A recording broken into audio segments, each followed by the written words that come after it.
of tea. And it's time for us to now begin our next session, which is once again a panel discussion on key emerging international tax issues. And to moderate the session, we have with us Mr. Sachin Garg, Partner Corporate and International Tax at Nangia Anderson India Private Limited. Let's all welcome the session moderator and our panelists with a huge round of applause as I introduce them. And our panelists include Mr. Rajat Bansal, Principal Chief Commissioner of Income Tax, Delhi Region, Ministry of Finance.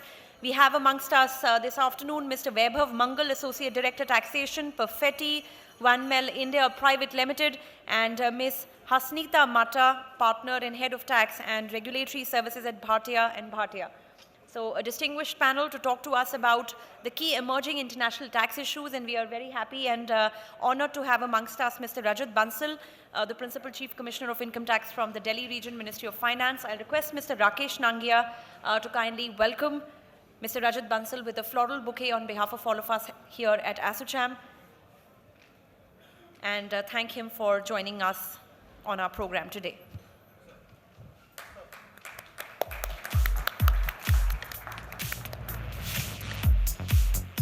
Thank you. And without any ado, I'm going to hand it over to our session moderator, Mr. Sachin Garg, who will take it forward from here. Thank you. Thank you. Good afternoon, everyone, and welcome to all the panelists. So we will in this session cover a few topics relating to taxation of non-residents. Since we anyways have a very limited time, so I'll jump in. So the first one that we're going to cover is in relation to the most favored nation clause, which we have in a few treaties, in relation to which the CBDT came out with a circular earlier this year. The second one is in relation to significant economic presence, which also kicked in from financial year 21-22. And the last one is a recent notification which covers the online filing of 10F. So the first one is on the MFN clause. As we all know, India has this clause in a few treaties, which basically says that if India enters into a treaty with another third country which has a more beneficial scope of tax or a rate of tax, then it can be borrowed into the first treaty, subject to certain conditions. So, sir, given your rich experience having been involved with treaty negotiations, so what's your perspective and thoughts on the applicability of MFN from India's point of view? Thank you, Sachin, and good morning to all. First of all, I'd just like to mention that whatever I'm going to say is in my personal capacity and not in my official capacity. These do not represent the views of the Government of India in any manner. Now, talking about the most favored nation clause, as you said, it's there in some of the treaties, especially with OECD countries during 90s or maybe around that time. So I'd just like to tell you the background for this, why these clauses came into being in the first place. During negotiations, what I saw, or what everybody in the treaty division knows, that negotiation is about agreeing to a certain package kind of a thing, and both sides request for make proposals and request for certain issues and certain things. And OECD countries in particular wanted parity vis-a-vis other OECD country, and therefore there would be a request for lowering the rate or lowering the scope, especially at that time when the flow of technology and personnel was one way, mostly. So beyond a certain point in every treaty negotiation, each country would say that beyond this we cannot agree at this point of time, and the other country would cite precedents that you have done this with that country, so at least this much we would also request for, and it's very difficult to say no to such requests. Even if you go to the most favored nation treatment till that point of time, they would still ask for more. And they would want an assurance at the end that if in future you give this kind of benefit to anyone else who is similarly placed like us, then there should be a promise or an assurance that it would apply to us also. Now, this is the background under which this was done. So what I'm trying to come to is that the whole idea was to talk about likes. And it was the treaty negotiators of India would also keep it in view while negotiating with any other country in future that this is going to, this may affect an MFN commitment under a particular treaty if we do this with another country. So if a country is an OECD country, this would be kept under consideration, and accordingly the negotiations will take place. But suppose some country is not an OECD country at that point of time, then obviously there is no reason to apply the same standard or same kind of negotiation practice towards that country. And each country becoming an OECD member is something which is something different, and various countries became OECD countries later. So therefore, that's how these three countries about which this discussion is about, Slovenia, Lithuania, Colombia, they became OECD countries later. And when any particular benefit or any particular dispensation was extended to them, they were not OECD countries. So in principle, I explained all this to you to bring home the point that the whole idea behind this was different, and the interpretation now that even if they became OECD countries later, it should extend to them is not tallying with the objective. So that was number one. Number two was about whether there should be a notification or not for effecting an MFN clause. So there are different kind of MFN clauses in various treaties. Mostly they are saying that if this happens with an OECD country in future, then this will also happen here. And there are cases where it is said that we will enter into negotiations if you do this with another OECD country. So these are mainly the two kind of situations. So I'll not get into the requirement of notification on a legal aspect, whether as per section 90 it is required or not. I'll tell you something practical. See, you have seen that 2000 notification for bringing in, giving effect to, I think, France treaty, where various situations are covered. So as you can see, the matter is quite complex, and leaving it to someone to apply it on own may be difficult and will lead to tax uncertainty. So if the idea is to have certainty, then it is better to have a clear-cut understanding of the implementation of MFN clause. And if it is bilateral, it is even better. So that brings me to the last point, that any unilateral interpretation by a partner is certainly not binding on the other partner if it does not agree with that, whatever may be the decision in a court case. But otherwise, if you look at it, then unilateral interpretation by one country of an MFN clause cannot be binding on the other treaty partner country. So these are the few aspects. I think I've spoken for quite long, and these are the few aspects. And lastly, I would mention that MFN clauses are quite complex, and they can lead to unintended consequences. And therefore, as far as I as treaty negotiator was concerned, we thought that this is something which should not be there in a treaty, because this leads to unintended consequences, and later it may create complications. Thank you for your insight, sir. So coming to you, Hasnita, so what are your thoughts on the circular which has been issued by the CBDT, and do you see any challenges in availing the benefit of the MFN clause? Yeah, thanks, Sachin.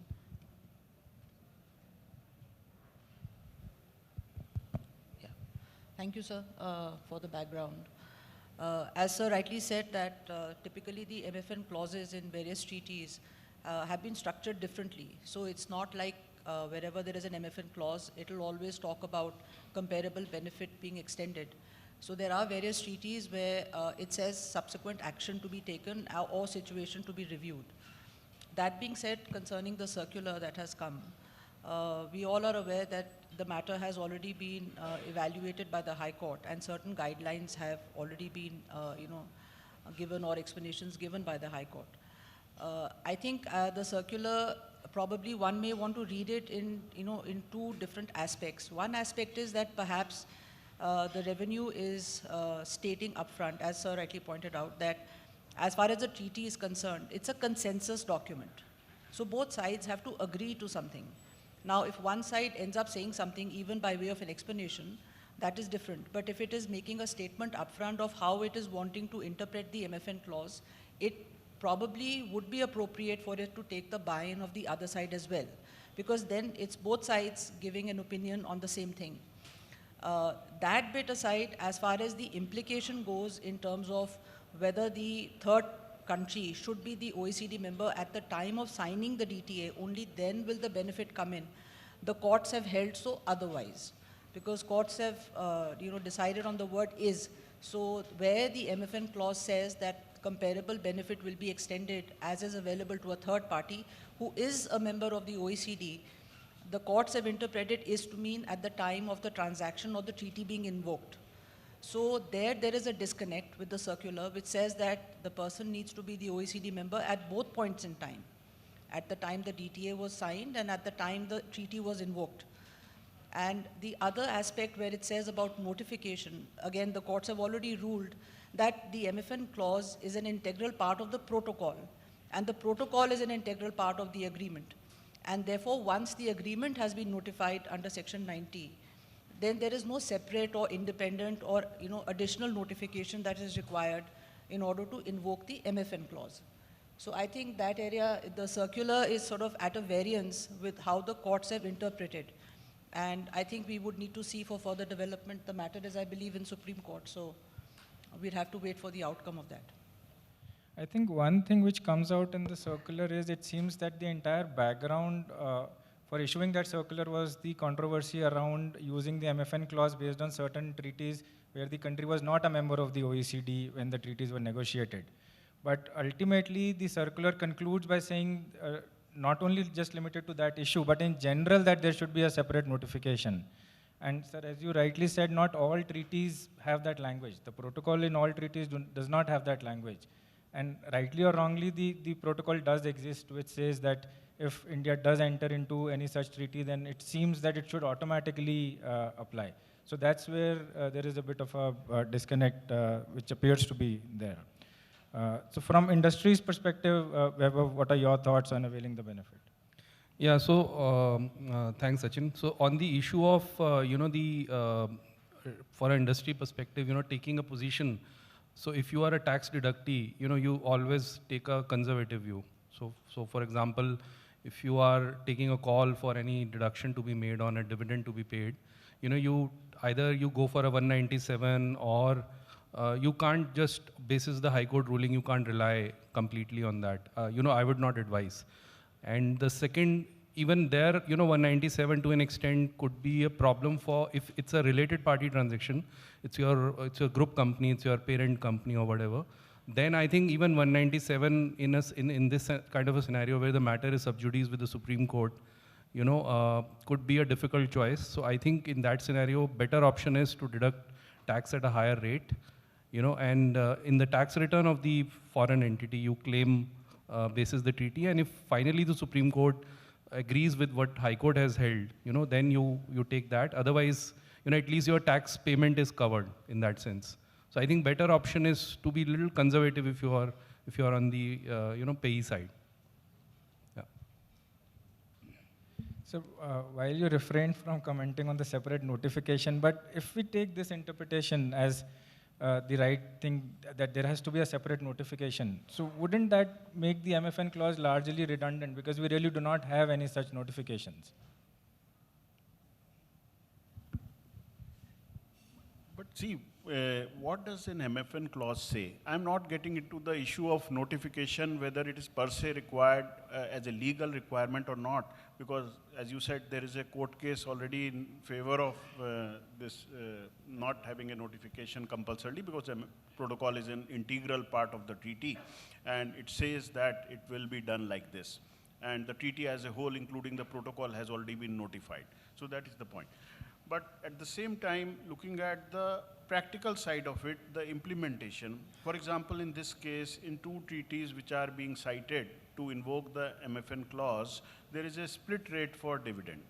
Now, the protocol says that if India agrees for a lower rate or scope with any OECD country in future, presuming that they are OECD countries, then they have a split rate, one higher, one lower than what the existing treaty has. How do we interpret it?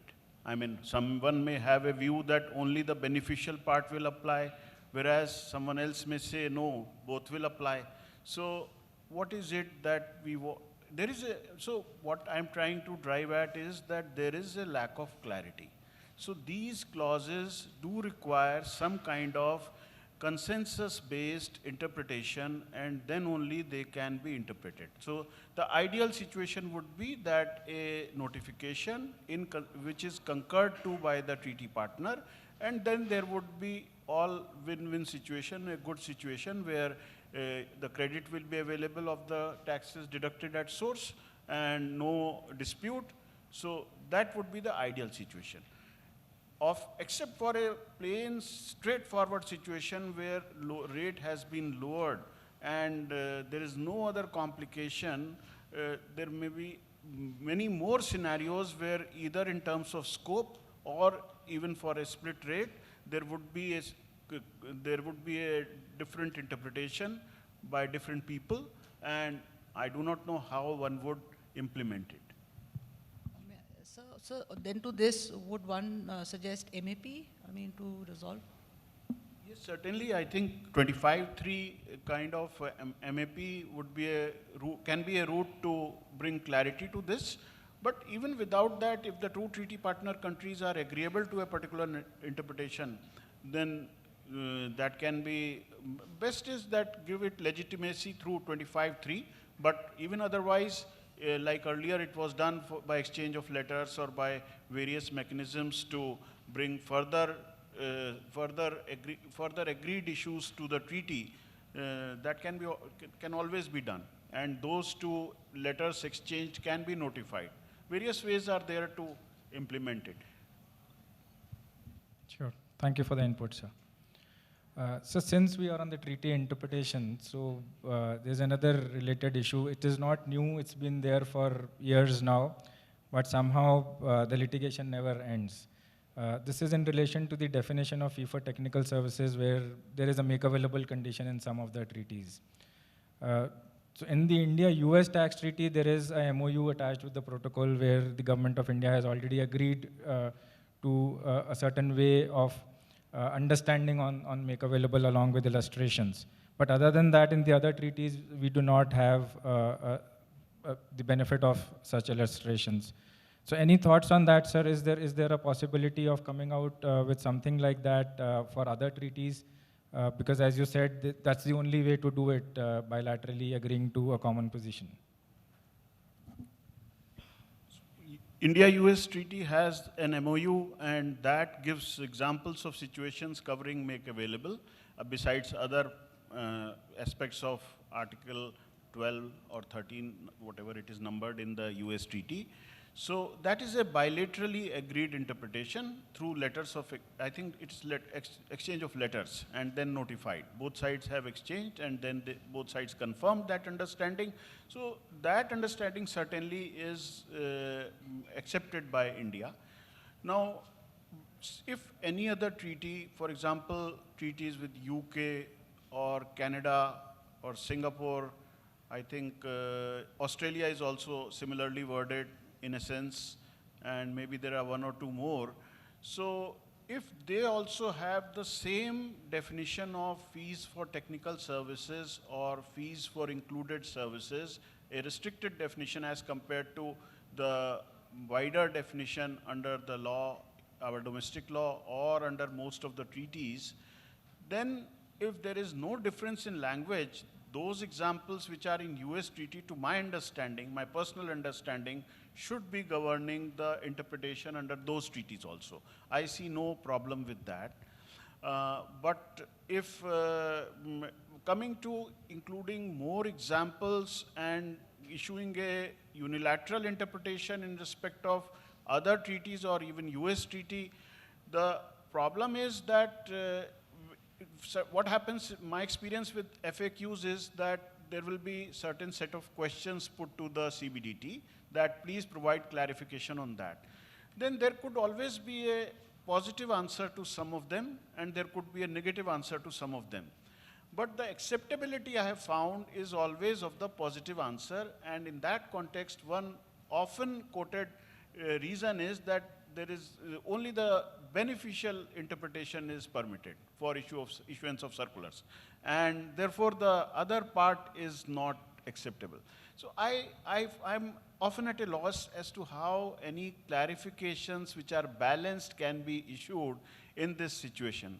I'm not quoting one example, but there was one example where we received a number of questions on an intricate issue in law, and we issued a circular, and then immediately, because it had answers to several questions, that some of the questions it did not agree to give a relief.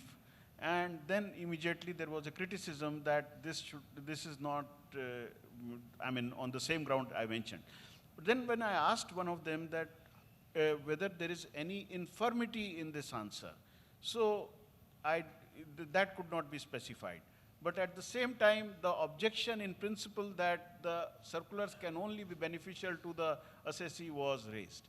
So, that's why I find that issuance of any circulars of this kind could be having one issue with them. And other would be that even if we issue a circular or a FAQ giving, we overcome the earlier hurdle and go ahead and issue a circular having both kind of situations and both kind of answers.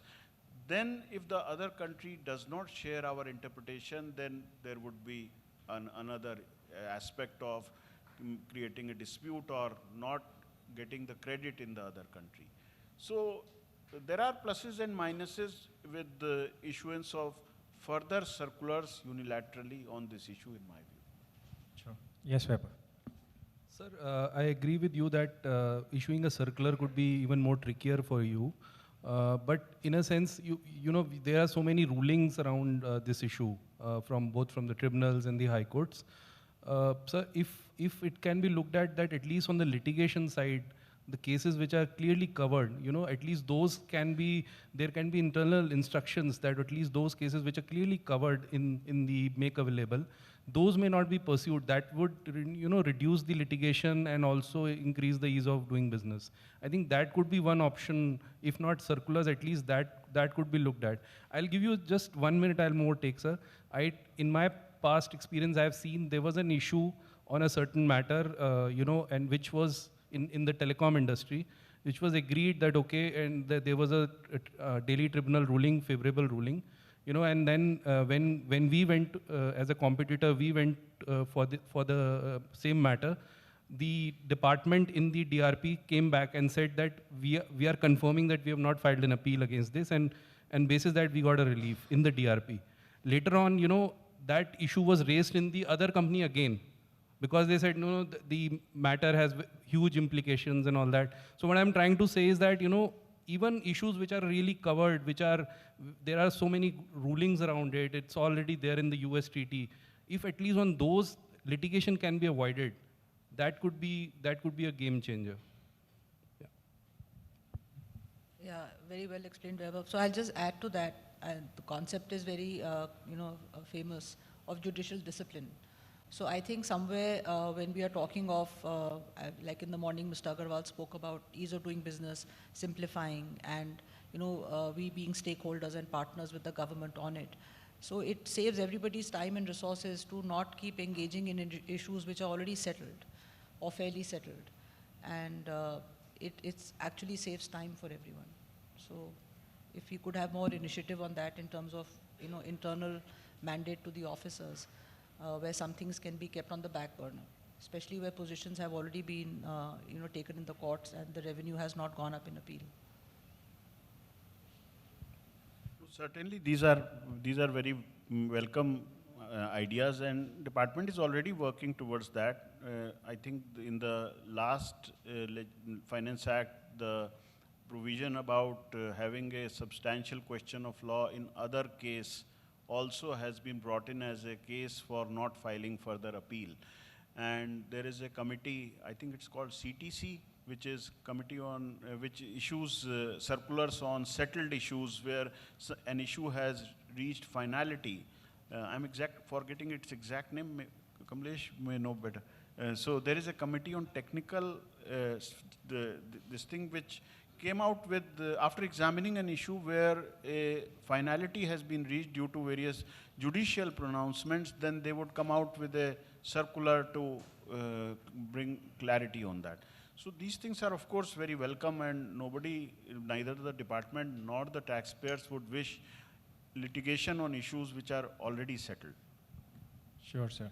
So the only thing is that first of all, till the issue is finally settled, it's already like 15 years. And then ultimately it becomes a fact-specific thing, because something like this, each transaction would have slightly different facts. And therefore, I think this gets addressed by illustrations at best, but as you said, there are challenges with that. But we do hope that there is something which at least helps settle the litigation or reduce the litigation on this front at least. The next thing that we would like to discuss here is the inclusion of significant economic presence in the definition of business connection. So this came in the BEPS Action Plan 1, and the idea was to tax transactions undertaken through technology or other automated tools. And then we had a committee on e-commerce transactions which recommended equalization levy and also SEP in some sense.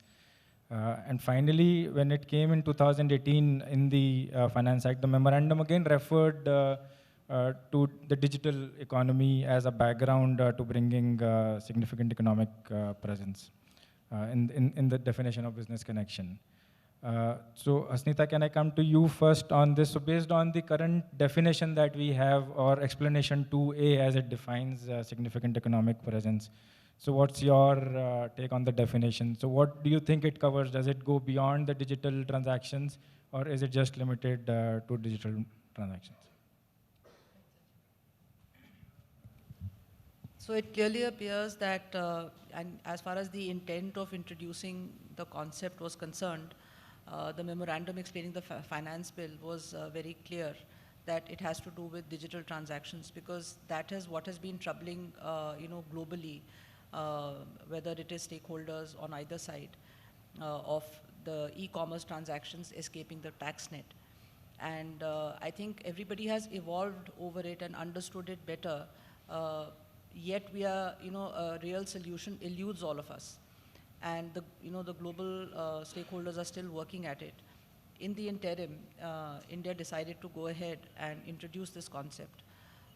It's very well intended, because the memorandum captures the intent of bringing it about, as there is, a miss which is happening on e-commerce transactions. Unfortunately, as we read the section as it has been brought in, it does not seem to confine itself to the digital space, so to speak. So there seems to be an unintended widening of the scope, which is unlinked with how the section was proposed to be introduced. And that will sort of create challenges, because the word digital is nowhere mentioned. The word e-commerce is nowhere mentioned. It simply talks of transactions simpliciter carried out by a non-resident in India. Now the word transaction, how is it to be interpreted? The word carried out in India by a non-resident, how is carried out to be defined? Then even in terms of the parameters, which talks of payments aggregating 2 crores or more, and the number of users of 3 lakhs. Now what is a user? If I browse an app or a certain website, do I become a user? If I'm just posting a review, do I become a user? Because these users are not contributing to the economic activity. And so there are a lot of open questions which the provision has.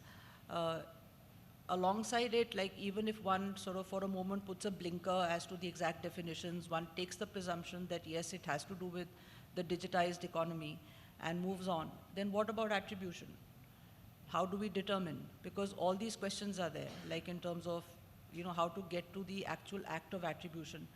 As you all are aware, India has not subscribed to the FAR view as far as PE attribution is concerned, which is the OECD recommended way of doing things for attribution after 2010.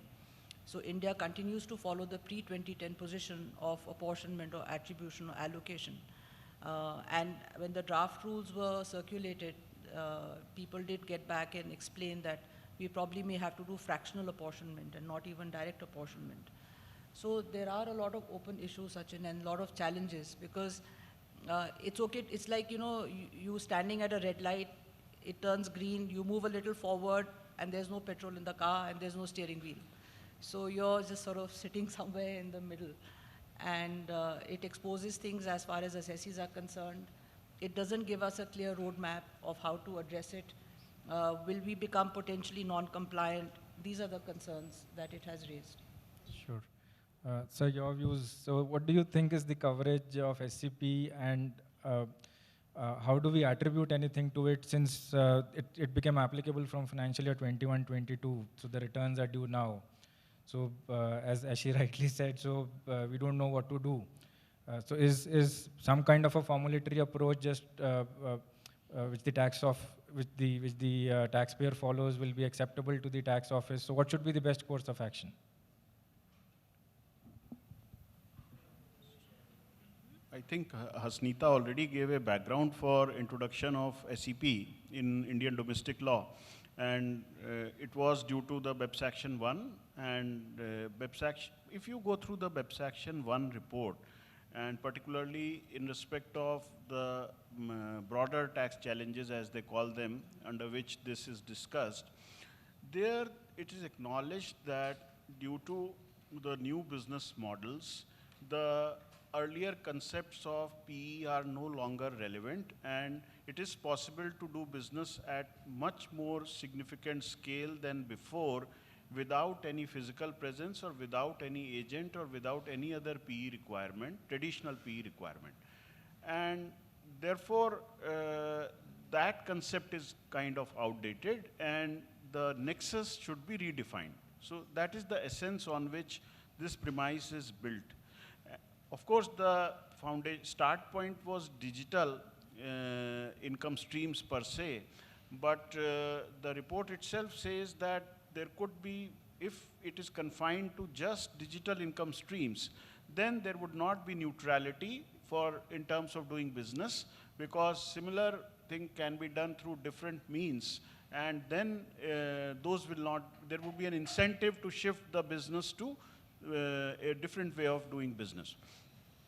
And therefore, thereafter it goes on to say that revenue is therefore the best way of measuring whether revenue from a country in cross-border transactions is a good way or the most suited way to measure whether there is a nexus with that country. This is the conclusion drawn there. Thereafter, if you see the developments in OECD or inclusive framework, Pillar 1 is also has not kept itself confined to the digital income streams, and the taxation is on a different premise, and the thought is that digital economy is all pervading. So therefore, anything in today's world, cross-border, is using digital technologies, though it may not be per se a digital stream of income. So SEP in India, having a revenue factor as constituting nexus is based on that, and I see nothing wrong with that in the discussion that is going on globally and what OECD BEPS Action 1 report said in 2015.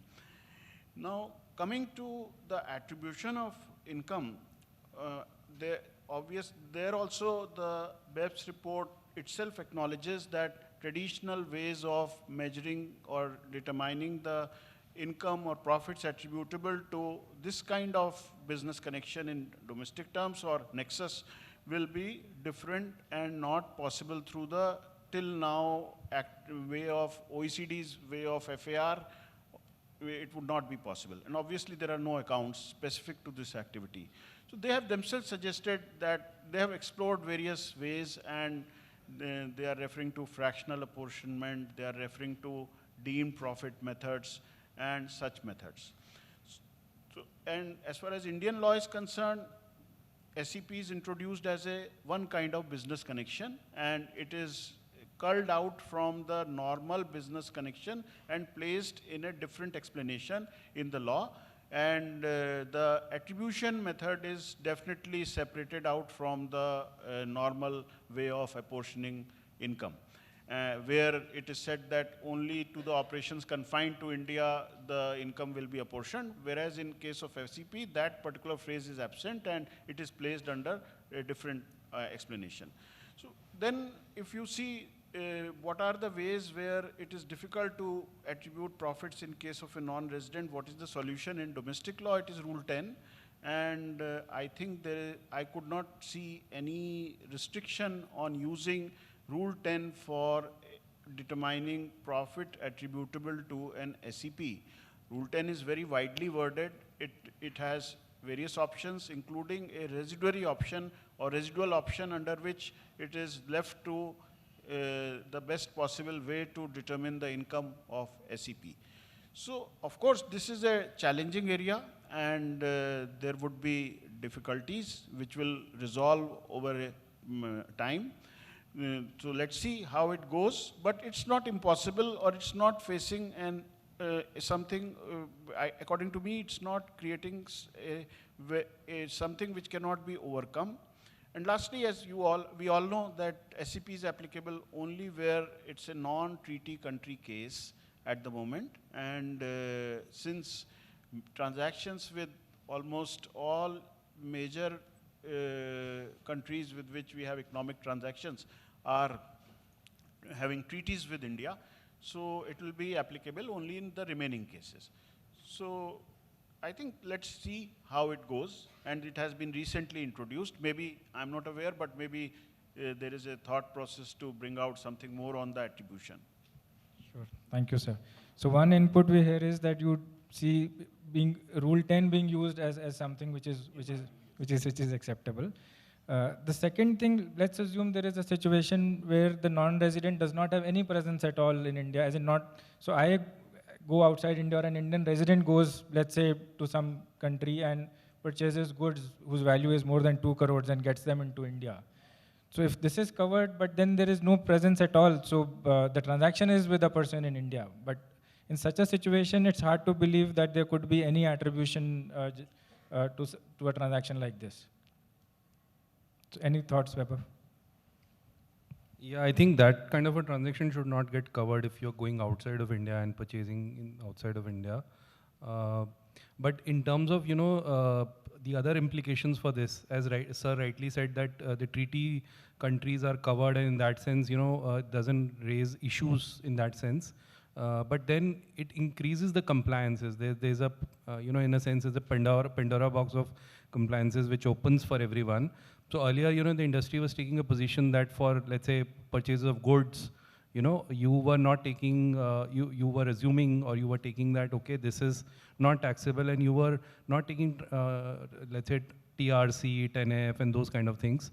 Now, in this, with the SAP, if you are purchasing goods in excess of 2 crores, you may have to take all these documents from all your vendors, which is a difficult task. All the vendors may not give you. See, in a service, and I'm giving an industry perspective, see, what happens is in a service, you make a payment post facto. Service payments are more easier to manage. But in a material, what happens is your factory is running, and they need those materials on a day-to-day basis. You can't tell your factory guy that, this guy has not given me these documents, you please don't take this material from him, stop this payment. And they take all these payments in advance. In that kind of a scenario, if the person doesn't give you the documents, what position do you take? Do you take a position that is taxable at 40%, and you deduct tax at 40%? In most of the situations, he will not allow you to deduct 40%. And in that scenario, what would happen is that you may have to gross up the tax, which will increase the cost of overall cost of business for the Indian company. A 40% tax on a 100 rupee bill is a big tax. So in a sense, and to add to it now, the next topic which we are going to talk about, 10F, online 10F, it is going to create even more problems for you. So in a sense, SEP was brought in for a different purpose for digital companies and all that. But the way the provisions have been brought in, they are creating unintended consequences for the larger industry at stake, and they are creating compliances which are difficult to manage for companies. So I think it needs to be looked at by the government to, reduce and make the impact to the companies where it is actually, should be applicable.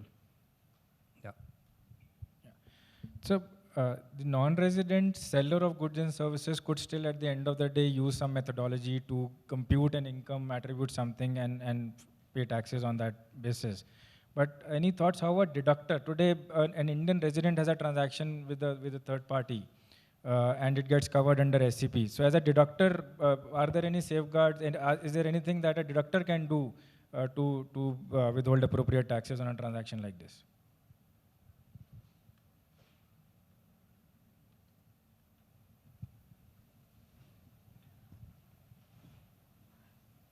I mean, then probably he can obtain a upfront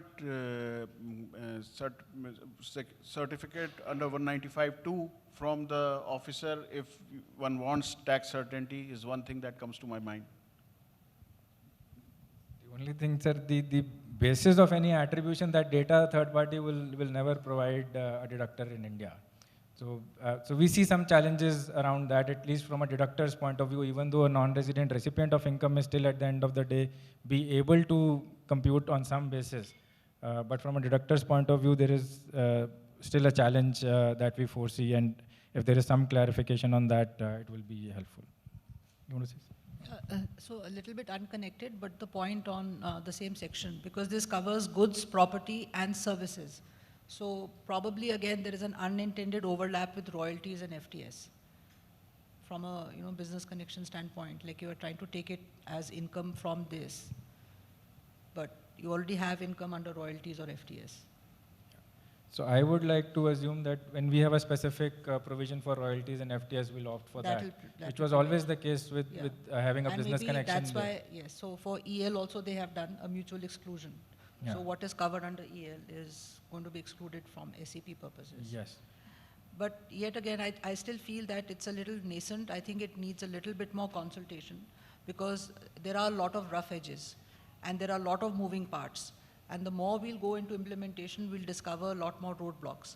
So it's a thought that maybe we should again regroup and have a public consultation on exactly what are the ramifications for all stakeholders and then move forward on this. Sure. The only thing is we're running out of time, not for the session, but for filing of returns, because this is applicable from financial year 21-22. So anyways. So coming to the last topic, sir, so recently there was a notification which included many of the forms to be filed online, and one such form was Form 10F, which was typically till date being provided by non-residents along with the TRC to deductors. And based on the way the law stands today, the section and the rule, even if the non-resident did not have a permanent account number, he was still able to receive his payments with appropriate deduction under the tax treaty. But since this has become online now, so the only way to register is to obtain a PAN and then use his DSC. So this has created certain challenges from an operational standpoint. And I'll come to you, Weber, first from an industry perspective. I think what are the issues that you are facing? So, this provision making the 10F online, as you rightly mentioned, when you make it online, so you have to go to the income tax portal, you have to have a PAN number, you need to have a DSC, you need to create your credentials. Just imagine, you are buying something from a vendor or you're taking some services from a foreign vendor. You tell him that before you do anything else, you take a PAN in India. And then you also have a DSC. He'll say, what is DSC? I am not, I don't even care what is DSC, what is a PAN number, and either you decide you want to do business with me or not. That's how it will be. So I think the way I don't know what are the reasons why this provision has been brought in this way, but I would say it is unimplementable in that sense to a large extent. And it is creating a lot of issues for all the companies. We are talking to all our vendors, foreign vendors, and most of them are not agreeing to take a PAN or to go to a website and create a DSC and those kind of things. So we don't know what to do now. We are all in a limbo in that sense. I think a lot of people here will have the same view. I think in that sense, and I'm giving a little aggressive view, if that I could say, but I think the government needs to look at it and change this provision, because otherwise it's creating a lot of havoc for the industry. And I don't know what the purpose of this is, but because otherwise, the non-resident payments were getting reviewed through the TDS provisions, and the TDS assessments are happening. 15 CACB is getting filed. You have all the information which is there. Just getting a 10F online, I don't know what purpose it serves, but it is creating a lot of issues for the industry, and it is not helping any case. Sir, to you for your thoughts. We're running out of time, so final word from you on 10F. Is there a way to resolve the challenges? So I think the purpose of 10F is different. It is to make available the treaty benefit to the non-resident recipient of income. So in that respect, 10F is required as per section 95, and therefore per se PAN is not related. I mean, the purpose of PAN is different, so making PAN necessary due to requirement of online filing and therefore having an e-filing account, and there appears to be some genuine issue there. At the same time, I would say that there would be people, non-residents, who would be having continuous streams of income from India, and they may be filing return. If they have business income, then they have to file a return, because that's not under 115A, that is not an exception. So in those cases, they will in any case be filing a return and required to file a return in future years. For others, yes, at the same time, there would be a class of people who are not required to file return, and for them, obtaining a PAN should not be made necessary due to this requirement. So I'm sure the board may be looking into this, and I heard that some suggestion is there by the associations or professionals that it should be made, the filing could be done through the deductor, or when he files the documents under 15CA or 15C, together with that, if they can file that. So those kind of solutions have probably been suggested, and it may be under examination by the board. So I hope that some solution is found to this issue. Sure, sir. Thank you. You wanted to say something, Asnita? Yeah. So just add to what sir said. So actually 10F is not required even at the time of return filing for some of the non-residents. Even for deductors, we generally keep the 10F and TRC on record. During the course of assessment, we show it to the officer, whether it is a TDS assessment or in case of the non-resident assessee, if there is a regular assessment. So till date, the 10F, the non-resident does not have any direct interplay with the tax office as far as the 10F is concerned. It always resides with the resident deductor. So therefore, I think it's a bit misleading when DGIT system says that 10F is to be filed electronically. Now, it doesn't say by whom. Now, we are presuming, because the non-resident is the person executing the 10F, then we are presuming that the requirement to file electronically is now being pushed on to the non-resident itself. But I could argue either way, you see, because the section has not changed, which mandates PAN on non-residents. Rule 37BC has not changed. Form 10F has not changed. Now, this is merely a procedural instruction which says file 10F electronically, but it's silent as to who should file it. Okay, so yes, of course, there have been representations made. No doubt there is a gap, because this leaves room for intendment, which should not be the case. And therefore, it's good to get a clarification, and if there is a need to file it electronically, maybe the manual system today is what can be upgraded to the electronic way of doing things, is that the resident deductor is given an opportunity to upload or file on its own ITBA portal in relation to 195 instances. So that probably could be one of the solutions. Unless, of course, the intention is that, yes, 10F has to be by the non-resident, then we are going into a bit of a labyrinth of issues. And then that would need to be separately resolved. Thank you, Asnita.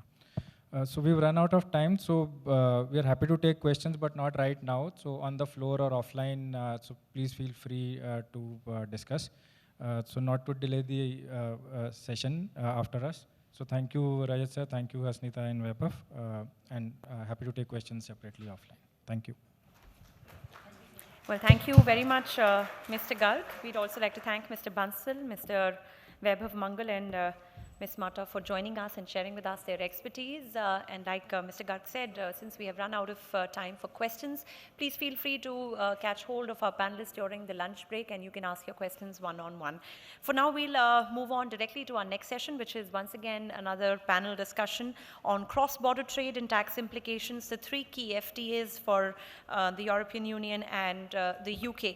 Now, the session will be moderated by Mr. Milind Kothari, Chairman of the National Council on International Taxes, ASSOCHAM, and Managing Partner with BDO India. And as our panelists, we once again have an esteemed set of speakers.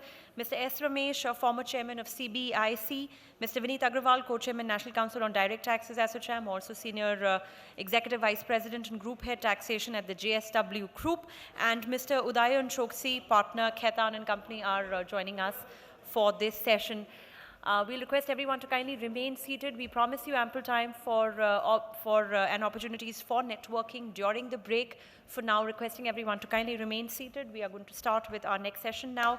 And to briefly introduce you to our speakers, Mr. S. Ramesh is a former chairman of CBIC, joined the IRS in 1981, has worked in different capacities across India in the indirect tax side.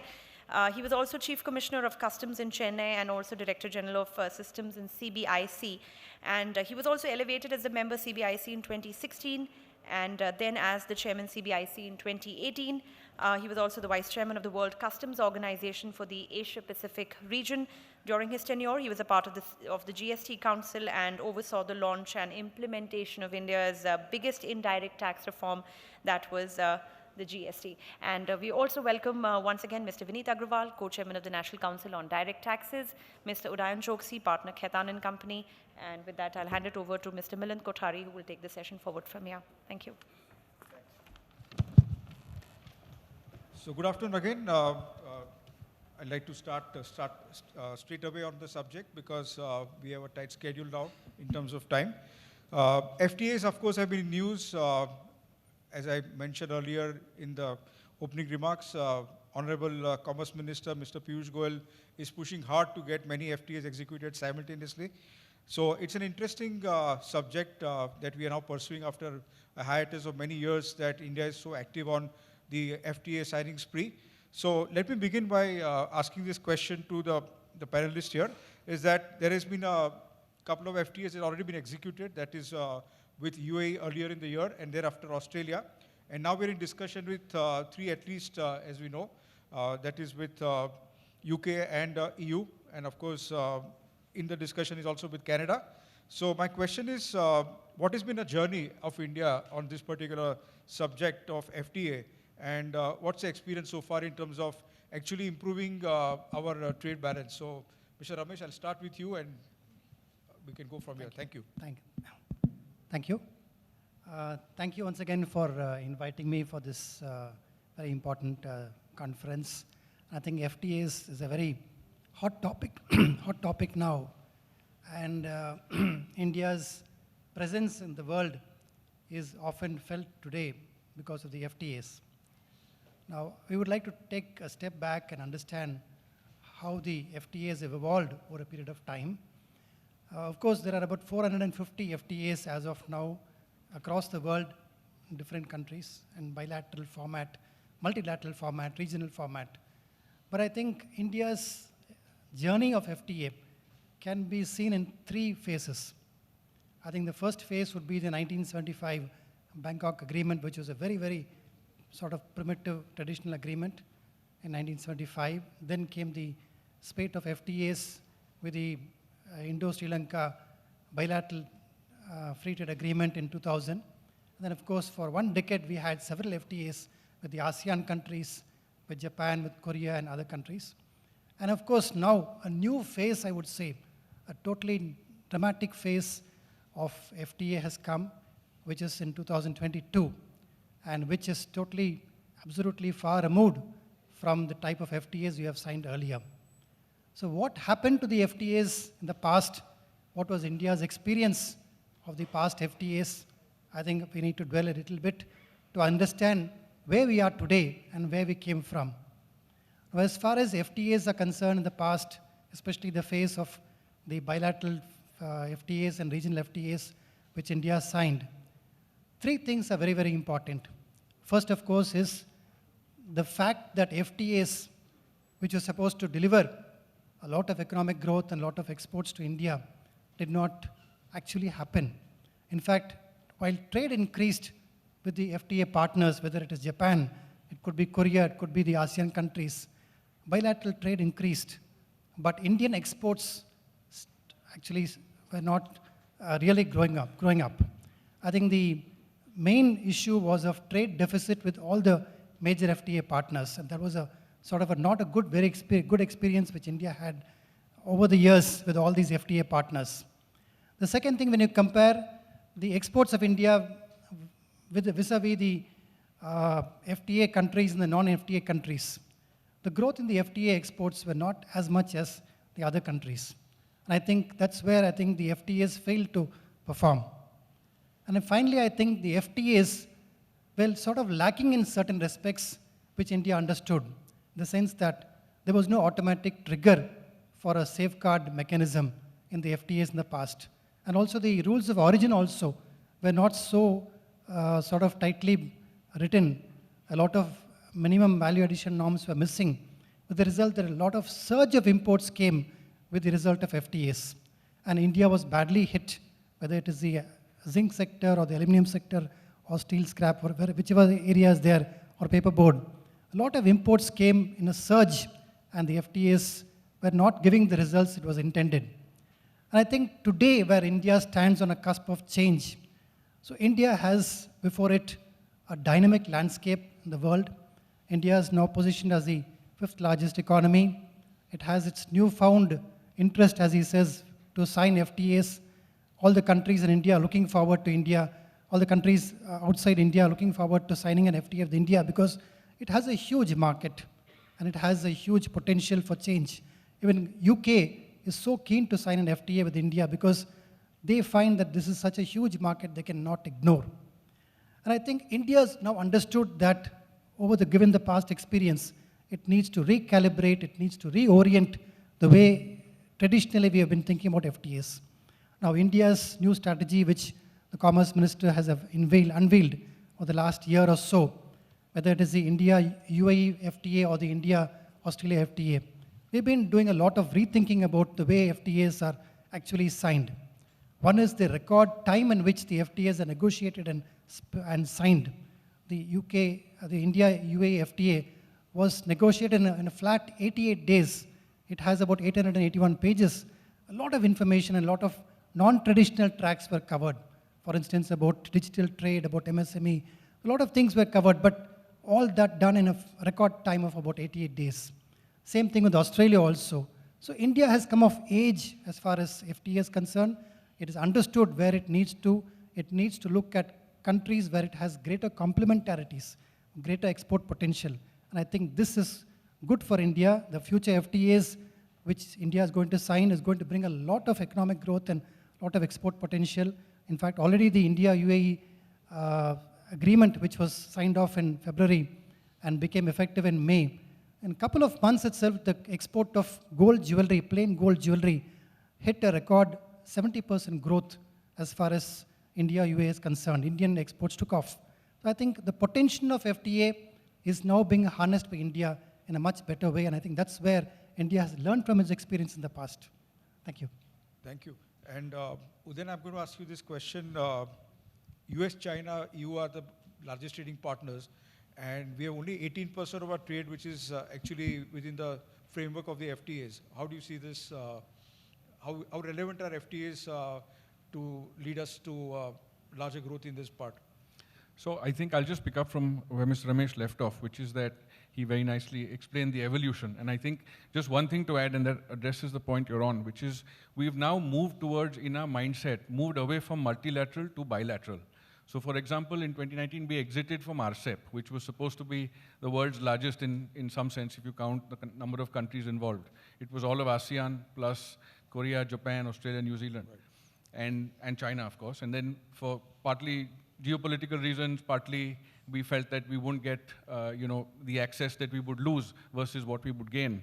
And therefore that rolls up to that point, that where we are now, whether we're talking about the US or China, we are at a stage where we are preferring to step back from these multilateral obligations and negotiate our own bilateral obligations. So UAE is a case in point, UK and EU, as you just mentioned, are a case in point. And US likewise. I think the US has been, again, with different administrations, things have moved. We had something of a sort of shift away from favorable trade to India under the early administration. For example, we had something called the GSP, the General System of Preferences, where India was given preferential access on several product lines to the US, which was discontinued in 2019. Likewise, at the WTO level, the US has raised a couple of issues in terms of the compatibility of our export incentives and so on. So while this has happened on the one side, the US, of course, remains an important market. I think given the US-China tension, given the US-Russia issue, there is certainly that, the friendly look towards India, but I don't think on the US side that has moved so much in terms of developing it. So trade does happen. I think product-to-product negotiations do happen. Access is opening up on both sides. But I think the US FTA is probably still some time away. China, of course, is a much more complicated set of issues. Our trade deficit with them is staggering in terms of what we import from them versus the very little that we supply. And of course, the other political and other regional issues that we have with them.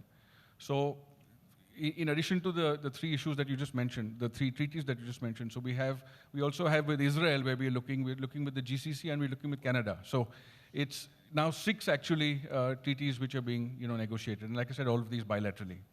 Right. Thanks, Udayan. And I'm going to ask Vinitji this question about India being perceived as a protectionist country. And of course, we have our larger mission of Atmanirbhar and Make in India. And of course, now we have PLI as well. How does this resonate with what the world sees of us? And is this really helping the FTAs going forward? Oh, thank God, speaker is working. So I'm asking a counter question. Are we protectionist? I think We are. Let me just dispel this. Mr. Ramesh will agree with me. In last 2 years, let me just give an example. There is an institution called DGTR, Director General of Trade Remedies. And DGTR is the only agency which actually investigates the cases of abuse, of trade abuse and trade onslaught on nation. Okay, wherever industry complaints or they come to their knowledge. And their recommendations, by and large, in last 2 decades, barring or 1-2 instances, have been accepted by government. And government has come out with some sort of safeguard, anti-dumping, or CVD measures to control the dumping or control the trade, inward trade, basically.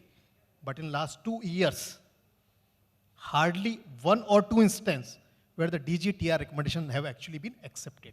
It's other way around. Okay, and if you say if you want to know what trade protection means or the protectionism means, there is a Section 232 mechanism in US. In the name of national interest, a uniform levy of 25% has been implemented all across the world. Okay, 25%. And they have levied it uniformly. And then they have started excluding the countries. So 80% of their trade happens from 9 or 10 countries, including Mexico, etc. And I'm talking from a steel background because I come from a steel industry. Now, largest suppliers of steel to US is Mexico and Brazil. And that 25% levy has been removed from there. Okay? But the rest of the world, which supplies them 19 or 20% of their trade, still is having that national interest levy of 25%. Now, taking cue from that, there is something called a similar protectionism duty has been levied by EU, European Union. And normally, this is a legal framework in US. In European Union, this was more of a intermittent measure, which normally applies for 3 years. But today we are running in the 4th year. Okay, that's called protectionism. I'll give you another example. In US, if they levy an anti-dumping and a CVD, it does not end in 2 years or 3 years. There are anti-dumping duties and CVDs which are applicable for last 22 years. And you know what? In India, there is a company I'll not name, on which product there is an CVD of 534%. That kind of rates have been levied, and they're sticky ones. They're not being removed. Sorry, we don't have any protection. In fact, we actually suggest to government now start looking, because now whatever world was there 3 years back, probably after US and Ukraine, this Russia-Ukraine war, every country is protecting its industry. Now we should start looking inwards also. That's a very, very point, Mr. Ramesh. Would you like to add to this very One, of course, diverse is, comment from yeah. Mr. Agarwal? Yeah, one of course is the duty part of it. But aside from duty, there are non-tariff barriers also which are erected. In fact, there are more non-tariff barriers across the world, about 50,000 of them non-tariff measures rather than tariff measures. And so non-tariff measures are gaining ascendancy. Now, we speak of Atmanirbhar Bharat. You spoke about Atmanirbhar Bharat in India, and people view it as a protectionist measure, saying that we want to be isolationist and import substitution is the main theme. But think of so many other enactments which are there in other countries. There is this US CHIPS Act, which is purely for the purposes of the US semiconductor industry. They want to promote it at any cost. And it's almost rolled in like it's Atmanirbhar Bharat plus PLI plus some ban also. At least in India, we don't go to that extent. In CHIPS Act, if a beneficiary of the funding from the CHIPS Act in America wants to relocate to China, they said, no, don't relocate the factory to China. So India has not gone anywhere that way. India is only promoting domestic manufacture in a very robust manner. We started PLI much before these acts came. Even in the EU, you have the EU CHIPS Act, which you see is actually a very, very critical part for EU to bring back all the semiconductor industry back to the EU. The EU also has a EU Critical Raw Material Act, which was recently implemented. This act is very, very stringent and wants to bring back all the rare earths and lithium back to the EU supply chain. And they want to somehow make EU the most important domestic manufacturer in EU to be one of the biggest things as far as rare earths are concerned and lithium is concerned. So I think everywhere this protectionist policies have gained ground, and it is very unfair to single out India, and that too India, which has been doing in a very, very fair manner, which has not been trying to discriminate between countries. I think that trend is now visible across the world. India has stepped away from that. India is trying to promote Atmanirbhar Bharat in a way which also includes free trade agreements. You want imports for a value-led exports and be part of the global value chain. This is where India is looking at as far as Atmanirbhar Bharat is concerned. Thank you. Thank you. That's a lovely counter view from both of you. And I'm going to ask Udayan this next question. We have auto industry as what we think have a major competency coming up. EV is the future of the mobility. Electric components, EV again is a future, with chip manufacturing is one of the focus areas now. How do you see this new treaties getting negotiated, that is with EU, UK, Canada, and where does this stack up in terms of negotiations with the counterparties? So I think that sorry, in keeping with the trend, as I said, of the new treaties India is signing, they are much wider than the older treaties used to be. They're not only goods specific. So in fact, even in terms of the terminology we used to call them FTAs and RTAs before. We then started calling them CECAs, cooperation agreements, and now we call them partnership agreements. So the ambit of these has actually gone way beyond just reducing the duty rates on these tariff lines. And if you see, it started with the UAE one, which we concluded earlier this year, and more so from what we are gathering for both UK and Europe, is that it's going to go beyond, like I said, these items into things like services, of course, but beyond services, investment protection, things like GI, things like enforcement of WTO commitments, which otherwise are there, of course, under the WTO law, but are getting, put into specific bilateral country frameworks. So we don't have details at this point, fully in terms of at a product line level what's being negotiated. But what we do know, for example, is, and let's go to, even historically, there have been certain traditional blocks in terms of what India has allowed or not allowed, and likewise abroad. So India has been careful about our own, for example, dairy industry, agriculture, things like that. And these have been big export industries for a lot of the world. We've kept our markets close to them. In fact, that's been the reason for some of our treaties to get delayed. Likewise, we wanted free flow of services. We wanted our professionals to be able to work elsewhere, mobility of human capital and so on. That's been a stumbling block on the other side as well. So when you now look at what's happening here, it's, of course, items of specific interest, like we spoke about PLI. In fact, there's a clause in our UAE PLI which says that you don't give the concession to the items where the PLI are being given. So it's really, there's a fantastic evolution in terms of how this bilateral negotiation is happening. It's literally down to at a line item level. So the entirety of the customs tariff, if you see the UAE CPA, for example, so I think it's 800 pages just in terms of those annexures. Because in each one, the product requirements that are set out and how they've been negotiated by either side has been done, in a great amount of detail. Again, going back to the UAE example, there's a 10-year phasing out of these duties in terms of how they will apply. So what we see, therefore, is a lot of nuance.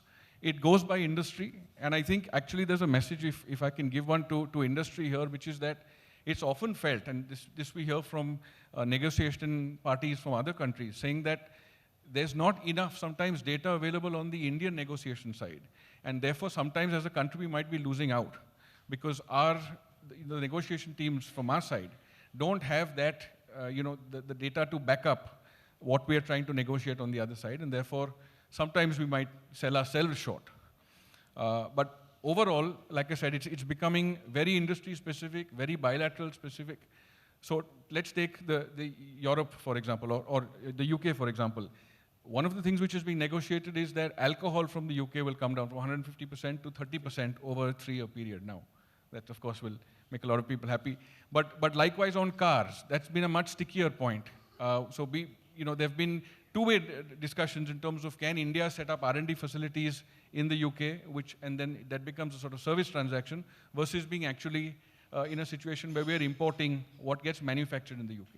So it's really down to each industry and each item and how it's being negotiated that these outcomes will arrive.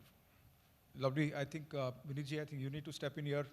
I know you're going to be betting for the steel industry. No. But how do you see yourself participating in this FTA negotiations? No. Now the UK is already closed. In fact, there is a news that probably by Diwali it will be signed. In treaty negotiations, let's be clear that we should understand the reality. That countries with whom we are negotiating our treaties, be it UK or EU or be it UK or be it Canada, all of them are in developed stage. We are in developing stage. And we should be mindful of that because we have burnt our fingers with Japan and Korea. Okay, so Japan, Korea and ASEAN, all these were signed somewhere in 2008, 9, 10 as I said. And if you see the trade imbalance between these one bloc and 2 other countries, a decade prior to those signing and a decade subsequent to those signing. Okay. So our trade imbalance has actually grown by 297% average, okay, where our trade imbalance globally is almost 200%. So if you see, after signing of FTAs with these 3 blocks, we have actually gone down. Quite right. And the reason is very simple. Okay, I'll not compare this with Australian treaty because Australian treaty is again imbalanced, but there we require, that fulfills our energy requirements.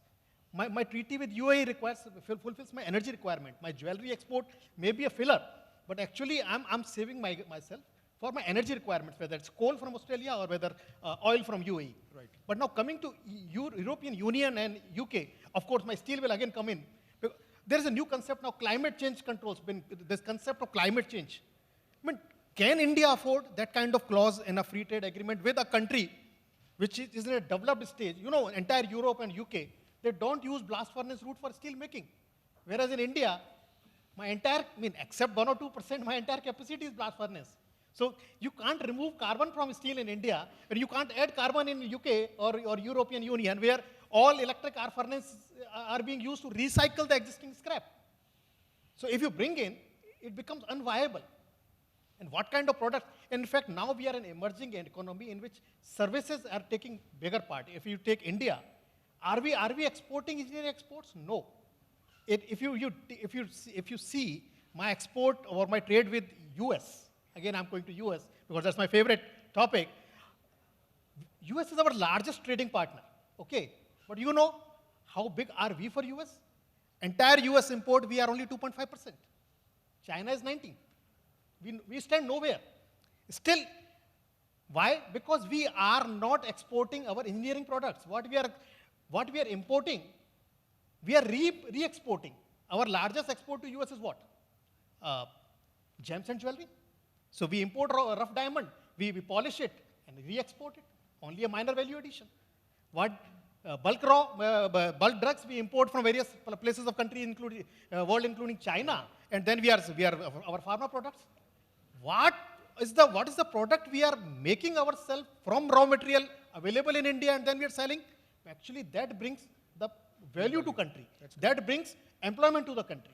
So, if we are negotiating with all these countries, we should focus what is our core area. Europe does not supply energy to us. It should be one-to-one, eye-to-eye transaction. Of course, the best thing with which is happening right now is that we are parking contentious issues and we are closing wherever it's possible, because we are living in a world where bilateral treaties are required, and you have to be part of various blocks. Thank you.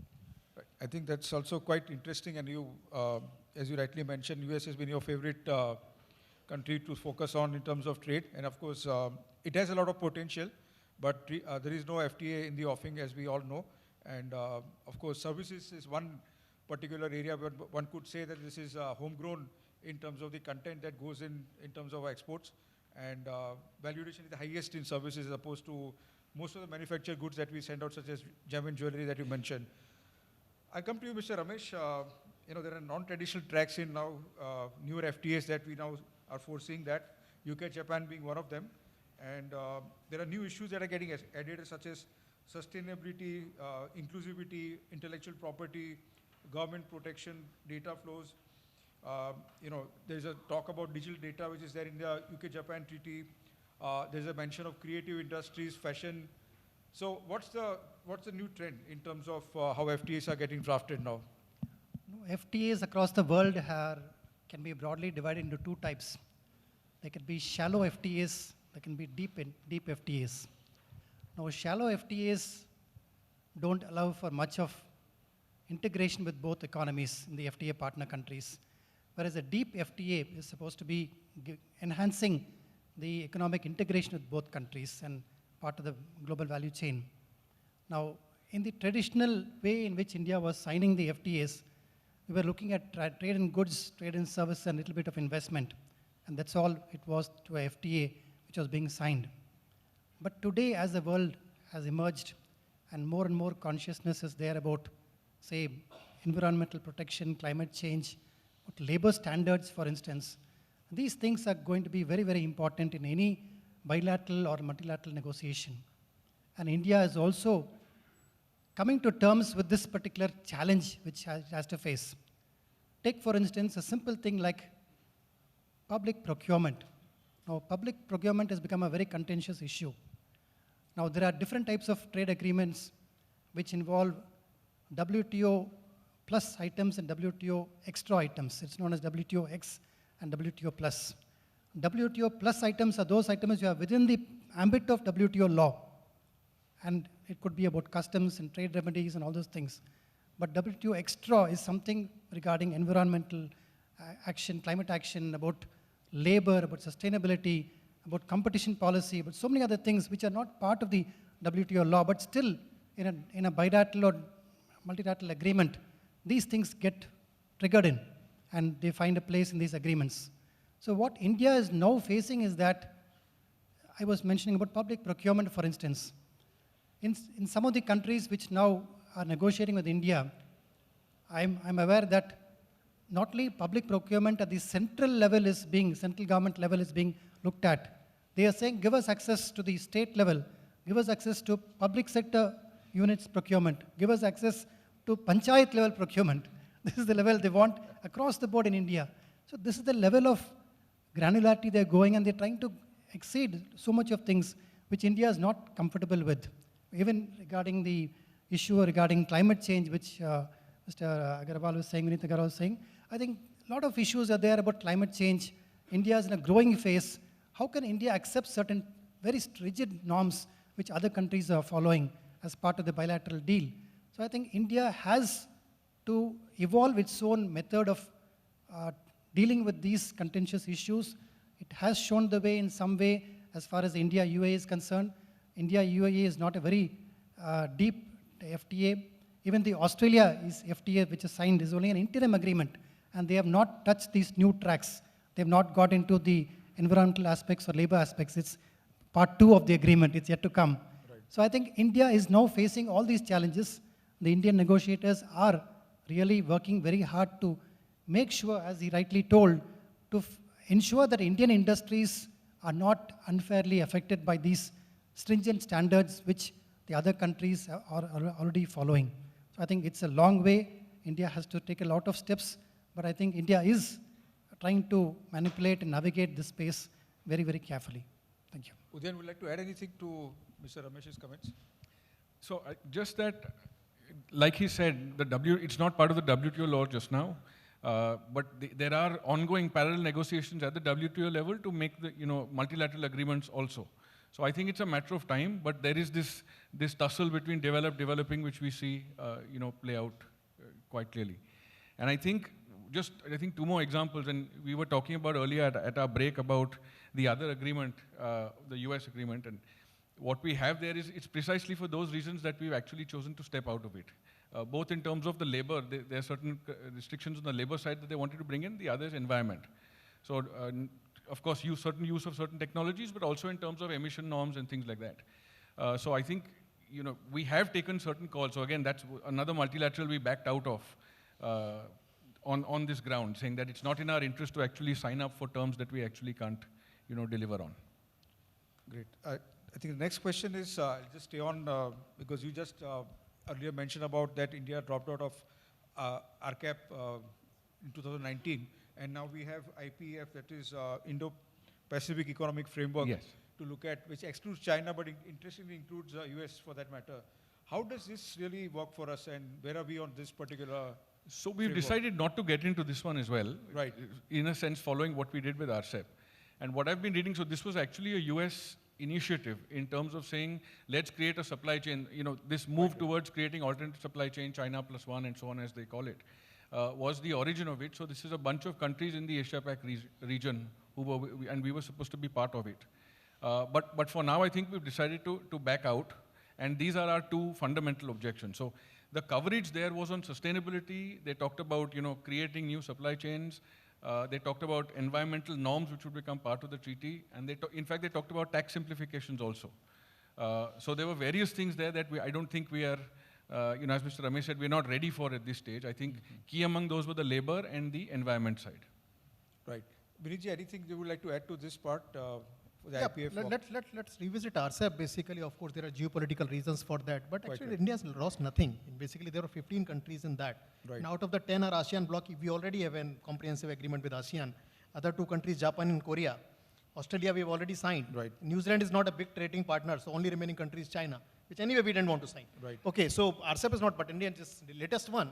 Of course, US, wherever the US partnership comes, you require certain other norms like the environment, etc. And certainly the ask is much more than what is given to us. So probably it will be more bilateral than going into like all these blocks now. Right. So, please. Just to add a point that the IPF has 4 pillars. The first pillar, of course, is trade. The other things are about supply chain, which you mentioned, about clean economy and green economy. And the 4th pillar is about fair economy, taxation and anti-corruption. Now, the US government has clearly told that the IPF is not a traditional trade agreement. They have agreed that it is not so. So there will be no compulsions or commitments about trade in goods and reduction in tariff. That's not going to be there. But what they are looking at, as he said, is about supply chain resilience, and they want more of that. But unfortunately, the trade part of it also has a lot of commitments, binding commitments, which India doesn't want, especially in the environmental side and the labor side. The US MCA, which is the US, Canada, and Mexico agreement, has very stringent norms about labor. They say that this product must be manufactured at this particular labor wage, should be paid. Now, come on, India cannot have that high standard of labor payment out for such manufacture. I think this is something which India has rightly said that it is not possible. We need to understand the contours. We need to wait and watch what's going to happen. India has not walked out of the IPF. I just wanted to clarify, India is very much part of it. It's only the trade limb which is our sort of concern for India, that India has said that we will look at it and come back to it at a later time when there's more clarity and there's no more sort of a clear commitment about both countries. We'll negotiate with the USA and come to some agreement. So I think that's where India stands. It is still part of the IPF very much. Thank you. All right, thanks for that additional information. That was quite critical for us to understand, because many countries are involved in this framework, and it'll be great if you could get back to having a good trade relation with US, Japan, Indonesia, for instance. So there were great opportunity for us to further our trade. India, UAE, of course, been in discussion for a long time. EU is a very different kind of an animal. It's not one country. It's 27 countries inside EU. How sticky is that? Udayan, could you just get some insight into that? So I think EU is been a very strange one. So for 9 years, we were actually, pretty much no progress was made. And prior to that, I think there was 6 or 7 years that negotiation had gone on. So a massive amount of effort was made under the India EU. And that time, in fact, the UK was part of the EU. Now, ironically, a lot of what we are negotiating now, both with the UK and the EU now, are things which were all sticky points at that time. So, for example, things like auto, things like dairy, things like IP. So, in terms of use of IP in India, the terms under which that would be allowed.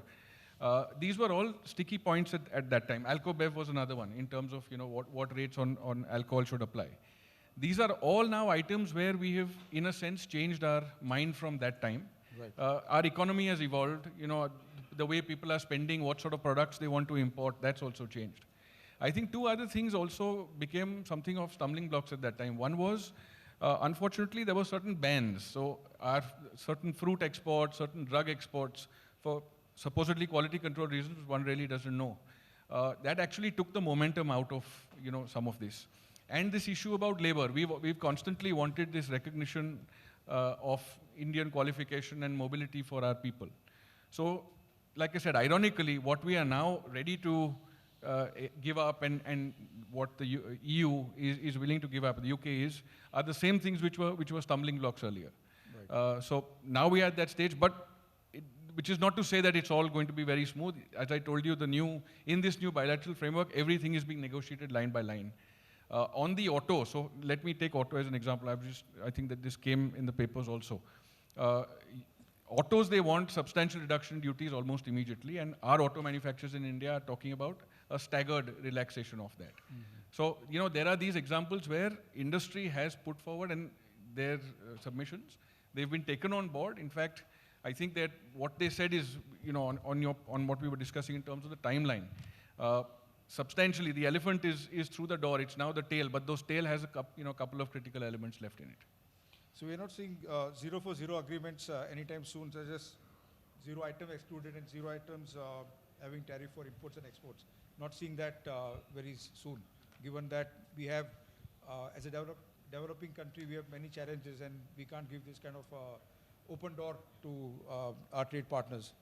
And we are not. On EU, I should mention one more thing. Like the US GSP, there's an EU GSP also. So, right. In fact, once the EU treaty gets signed, we will drop out of the EU GSP. So there are certain sectors which are enjoying the benefit of EU GSP just now. Right. Right. I think the lights are giving a message. The lunch is coming around soon. But I'm just going to ask you a concluding question to each of you for your remarks on the landscape of FTA. So start with you, Mr. Ramesh. Yeah, thank you. I think it's a great time for India. India has sort of recalibrated its strategy, as I was mentioning. The only thing is that there are several critical issues which India has to negotiate. The Honorable CM Commerce Minister has clearly told that India will keep its national interests always on board. There are sensitive industries like dairy, as he told. But of course, India has to give in to certain things. Time has come when India has to give in to certain things. I think trade and industry also realizes that a time has come when certain international standards, certain international benchmarks have to be followed in India also. And it's time that Indian industry adjusts and graduates. The government on its side is also trying to ensure that Indian industry does not suffer the bad experience it had in the earlier FTAs by way of inserting certain provisional clauses in the FTAs for safeguarding the surge of imports or ensuring that there is minimum value addition in certain other countries. The rules of origin have been made tighter. So I think there's a lot of effort from the Indian government side, but I think the importance is that the Indian trade and industry also has to really catch up with these things and ensure that they maximize utilization of FTAs in the most appropriate way. Thank you. Right, thank you. I think the saying is that a tax on imports is a tax on exports in a way, because a whole lot of things that we import go back into exports, and therefore if you penalize imports, it reflects on exports anyways. Viniji, last comments from your side. Yeah, that's right. I mean, basically, that's why, as Mr. Ramesh said, the focus should be on non-tariff measures more than tariff measures right now. In fact, when we talk about cross-border trade, and like Karotar or quality control order. Now, you can't say quality control order is a protectionist measure, because whatever is coming to country, there should be a quality. So basically, you have to measure that. And Karotar, basically, you're saying that don't deceive us. I mean, if you are saying that I'm country of origin, show that you are having substance there. That's all. Okay. So these kind of measures are okay, but and ultimately, when we are in a continuous, you are in a part of a process. If you are importing something duty-free, you have to export that at cheaper rate, of course, and you have to become competitive. You can't deny that. Correct. I think Indian industry has to believe in itself that it's going to remain competitive, and obviously. I think, Udayan, your last comments on that. No, I think I just echo this. It is a very exciting time, and actually, if you see, FTA is one part of what's going on. We discussed PLI. PLI is a direct nexus to FTA. We're changing the SEZ Act. We're going to have the Desh bill, which has already been passed. We are now waiting for the next review of it. We had the new FTP, which was supposed to come out from the 1st of October, but that's possibly going to, again, have to wait till next year. So actually, at the international trade level, the key building blocks in terms of our legislation are currently in a state of flux. SEZ Act, right. FTP, like I said, the Desh bill. So, you know, it's all happening at the same time, and I think there are many of these touch points which need to be looked at holistically to actually get maximum mileage from what we have. Quite right. I think there is a purpose for integrating our trade and industrial policy along with the FTA framework so that we get the best benefit. Yeah, of course, original FTA was supposed to come tomorrow, and now it has been postponed for 6 months. So probably either end there's something work in progress or something. All right. Thank you, gentlemen. I think it was lovely listening to your expert comments on a very interesting subject. I'm not of the view that we have time for questions, but gentlemen available during the lunchtime that if you want to pick on any questions, we could reach out to them. So with these comments, many, many thanks to all three of you to be here and sharing your experience and comments. Thank you. Thank you. Thank you. Well, thank you, everyone. With that, we conclude this panel discussion on cross-border trade and tax implications. And it's time for lunch now. We'll break for 45 minutes. Before we let you go, an important announcement. There are some gift hampers by Accon Equipments, and please feel free to pick them up from the registration counter at the end of the program after the final session. Please join us for lunch, and we'll resume at 2:30 for our next session on Gift City. Thank you.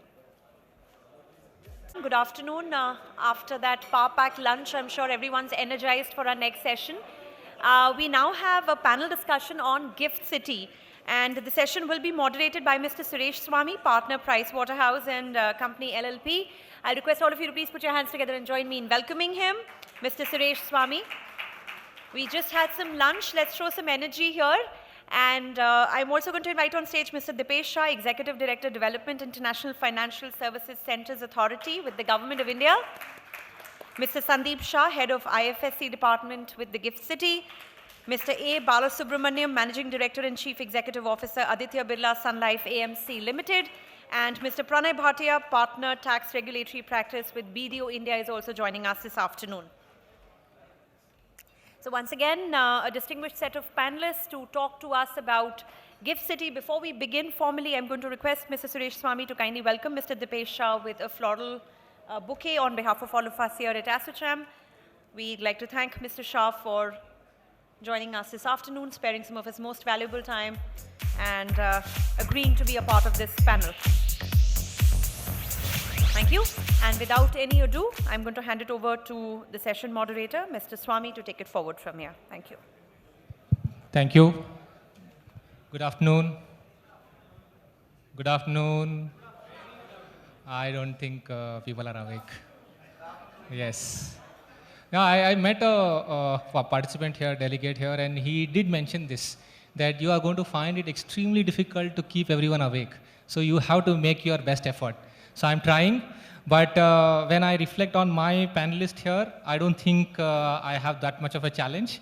We have a power-packed panel here, and let me start with a quick introduction of the panel. Firstly, we have Mr. Dipesh Shah. Dipesh Shah is the Executive Director at IFSCA, and he heads the Development Division at IFSCA. He has over 20 years of professional experience in international business, project development, corporate affairs, corporate law, and policy matters. His most prominent achievement includes setting up and operationalizing the first smart city and IFSC. So thank you, sir, for coming.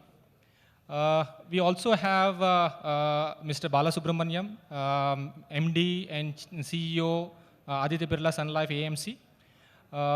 If I start reading Bala's profile, I think I will complete, I'll take all 30 minutes. So with your permission, sir, I will not read the full profile because we want to spend time on the session. We also have Sandeep Shah. Sandeep is the head of IFSC department at Gift City. So thanks, Sandeep, for coming.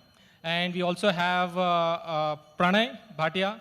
Pranay is a partner at, with the TRS practice at BDO. Thanks for coming, Pranay. So without much ado, let me straight away go to the panelists. And my first question, obviously, I have to start with the regulator. I will start with the regulator. And sir, the first question to you.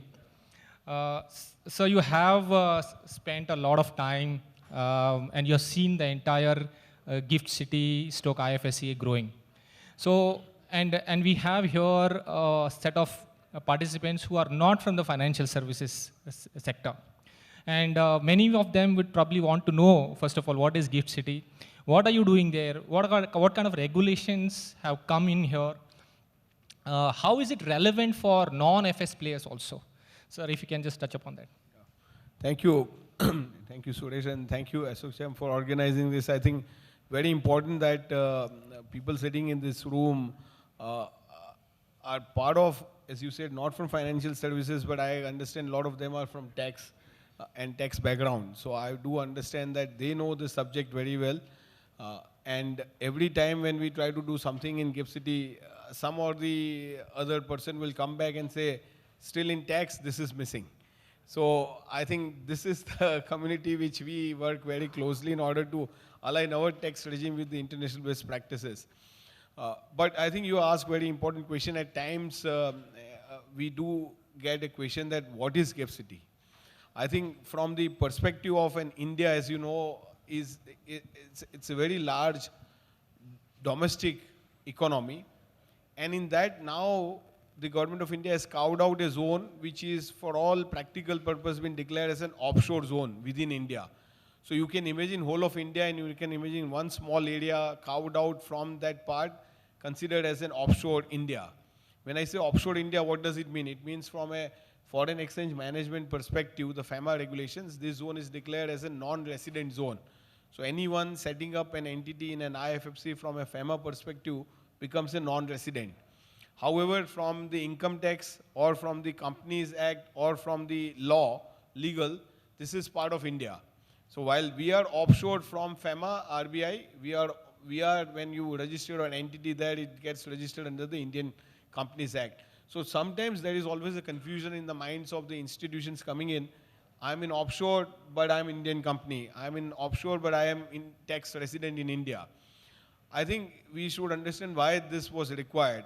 The first and foremost is we don't have a full capital account convertibility in India. And thereby, what was happening was that our own business, which was created in India, were all being served from other financial centers outside. So say, for example, Singapore, Dubai, Mauritius, or we know many other such centers which have India-specific regulations in their financial centers to do India business much more efficiently.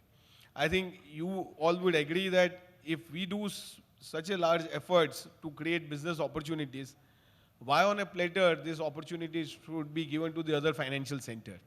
And that was the reason why the IFFC got created by the government of India. And I must tell you that the gift city as a concept, and Sandeep is there, is going to talk on the gift city more, but gift city as a concept is really unique from the perspective that it's an infrastructure driven smart city. It has a component of an economic elements which are financial services, and it caters to what India today can position itself as one of the important player in the international financial services.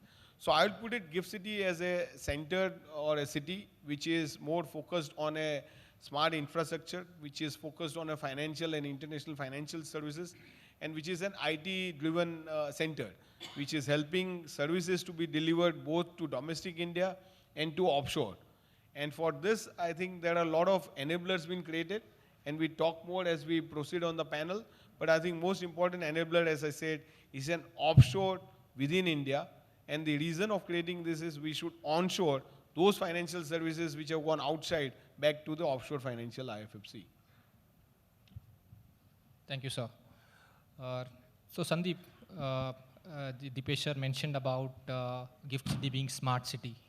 What is smart about Gift City? Can you just take us through what's happening in Gift City and what are you doing there? Sure.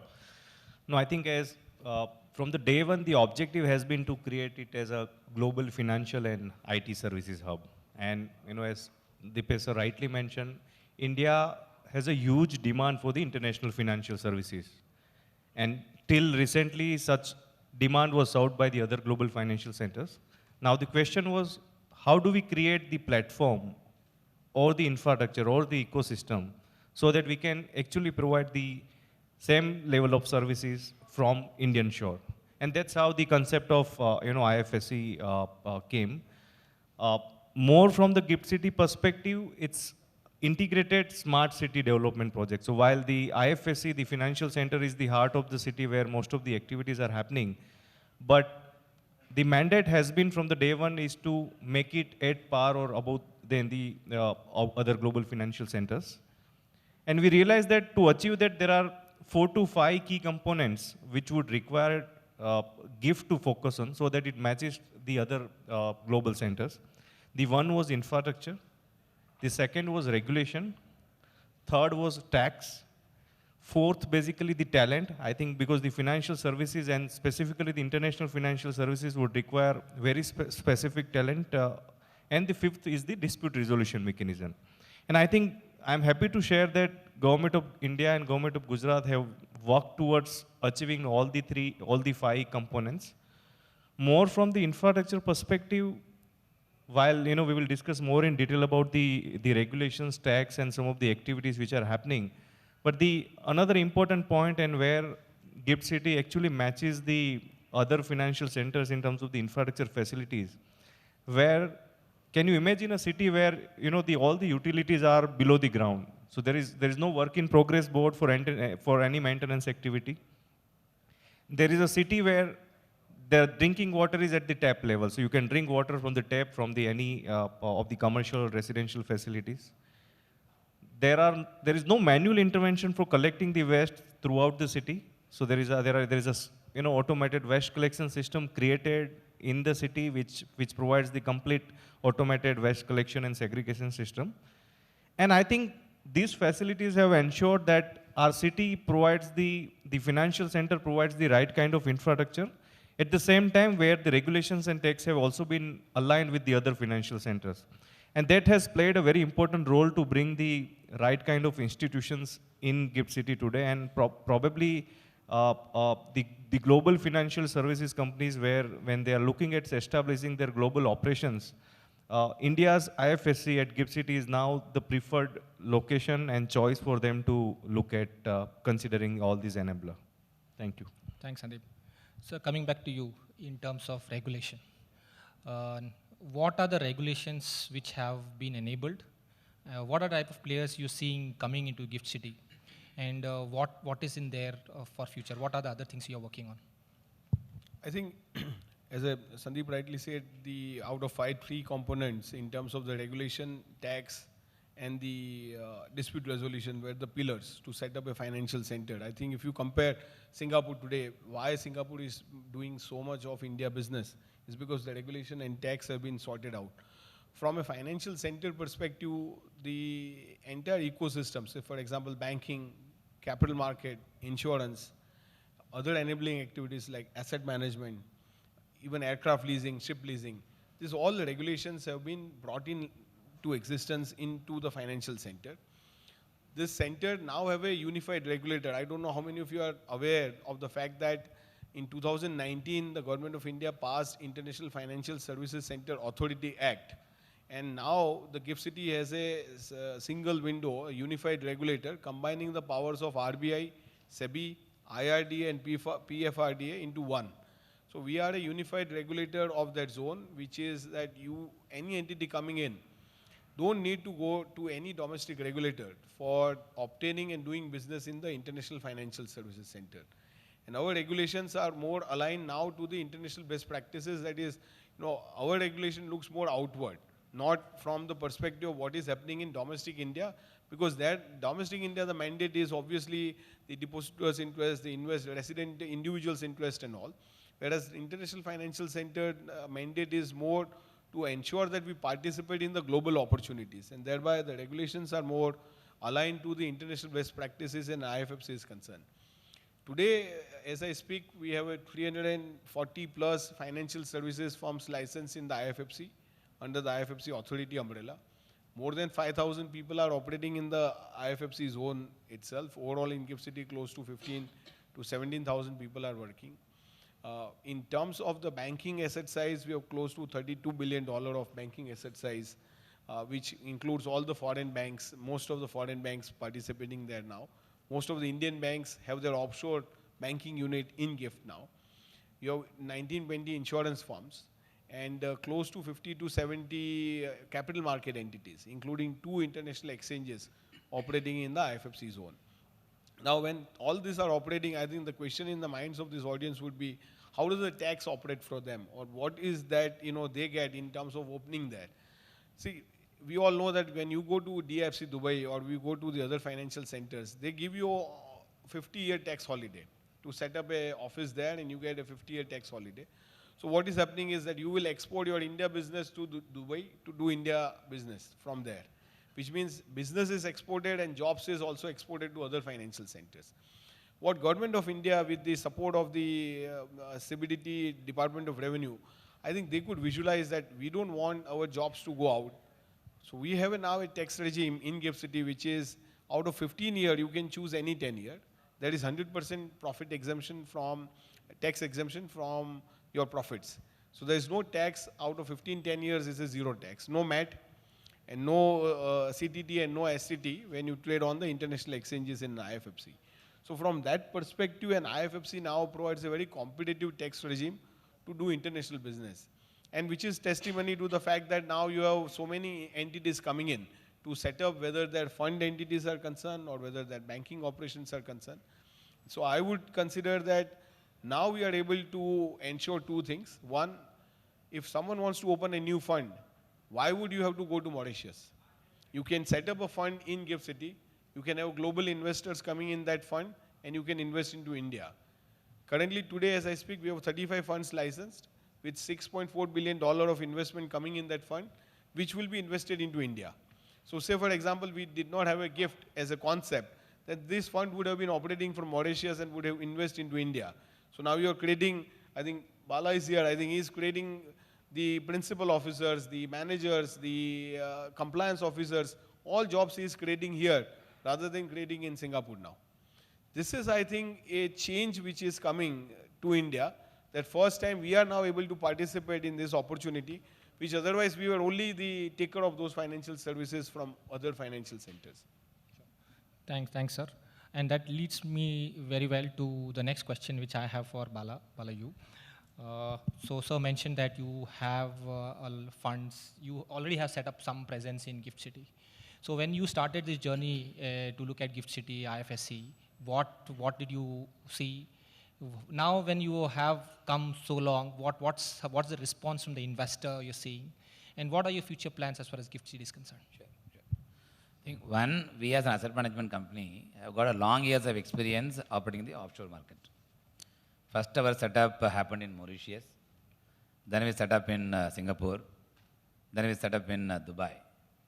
And then Singapore, we used to use it for the purpose of setting up a fund in Luxembourg, Cayman Island, to attract investors coming from overseas to investing in India. And as you know, that India has got a large dependence on foreign investors, which of course now is changing it, thanks to Indian mutual fund industry becoming larger than foreign institutional investors. But having said that, foreign investors used to invest in India. When the GIFT City came, and we said we must be the first one to go and actually identify how GIFT City can be used as effective as we are currently using Singapore or Dubai or Mauritius for the purpose of bringing money into the country.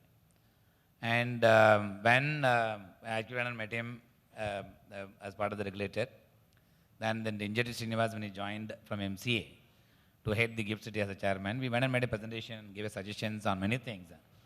In fact, we dealing with the regulator, multiple regulators, as you mentioned, SEBI, RBI, IRDA, and we saw the speed at which GIFT City was actually coming with circulars, which is aligning to the market expectations and also encouraging market participants who have a presence in the overseas market, how that presence can be brought to India as a first and foremost plan. So we did have a high level of engagement almost about 4 or 5 years back. And I must also thank GIFT City for having accepted all the suggestions that we gave, which is more or less in line with what otherwise would have got it operating out of Singapore or Dubai, whether it is from taxation point of view or the structure point of view. Now GIFT City is exactly equal to maybe better than DIFC. And even DIFC, what is the DIFC? It's Dubai as a city. Within that there is one thing which is carved out at Dubai International Financial Service Center. There are 2 regulators exist. Exactly the same model which the GIFT City also operates. When I operate the same model, when this itself becomes an offshore within the offshore, I would rather use this platform for bringing in overseas money and set up the same facility that we have in Singapore and here. We manage close to about $1.4 billion of assets out of all jurisdictions put together. The first step we want to do is take this as jurisdictions as a first step and then create a talent here.